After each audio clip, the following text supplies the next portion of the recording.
అసెంబ్లీలో కూడా గౌరవ ముఖ్యమంత్రి గారు దీని మీద డీటెయిల్ గా డిస్కస్ చేయడం జరిగింది. ఈ ట్రైపార్టీ అగ్రిమెంట్ కి సంబంధించిన అంశాన్ని నాకు తెలిసి సుదీర్ఘంగా ఒక 2 days చర్చ జరిగింది. ఆనాడు ఈ ట్రైపార్టీ ఎవరెవరు అంటే ministry of power, government of India, government of Telangana, south power distributary committee of Telangana, company of Telangana, southern power distribution company of Telangana, ఇలా ముగ్గురు కలిసి ఒక ట్రైపార్టీ అగ్రిమెంట్ 2017 జనవరి నాడు చేసుకోవడం జరిగింది. దీంట్లో అనేక అంశాలు ఆనాడు ఈ ట్రైపార్టీ అగ్రిమెంట్ లో పొందుపరచడం జరిగింది. దీన్ని అసెంబ్లీ సాక్షిగా ఆనాడు గౌరవ ముఖ్యమంత్రి గారు ప్రస్తావించడం జరిగింది. దీంట్లో కూడా మీటర్ల అంశం, ఈ పవర్ సెక్టార్ కి సంబంధించిన మీటర్ల అంశం, ఇతరత్ర కూడా ఫుల్ ప్లెడ్జ్ లో డిబేట్ జరిగింది.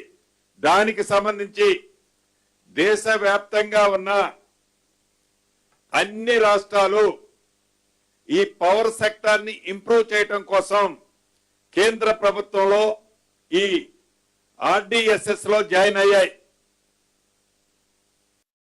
ఆనాటి ప్రభుత్వం ట్రైపార్టీ అగ్రిమెంట్ అయితే చేసింది, కానీ ఏమైందో ఆనాటి దొరవారికి దాన్ని ఫుల్ ప్లెడ్జ్ లో కంప్లీట్ చేసుకోవాలా. అగ్రిమెంట్ అయితే చేసి అట్లా పెట్టుకున్నారు.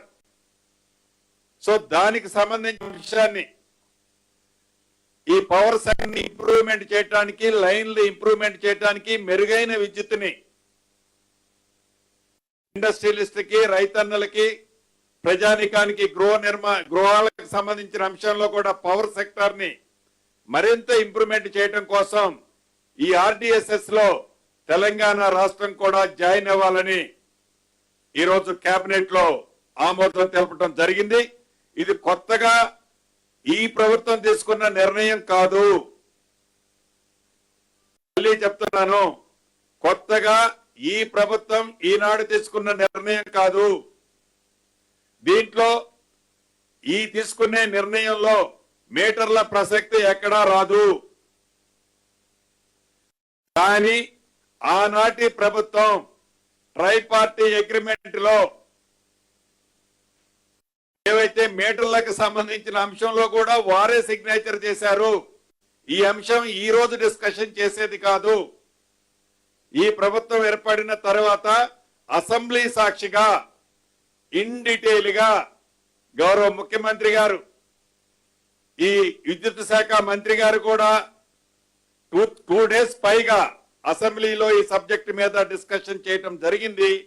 మెరుగైన విద్యుత్తుని సప్లై చేయటం కోసం ఈరోజు ఈ నిర్ణయం కూడా కేబినెట్ లో తీసుకోవటం జరిగిందని మీ ద్వారా రాష్ట్ర ప్రజలకు కూడా తెలియజేస్తున్నా.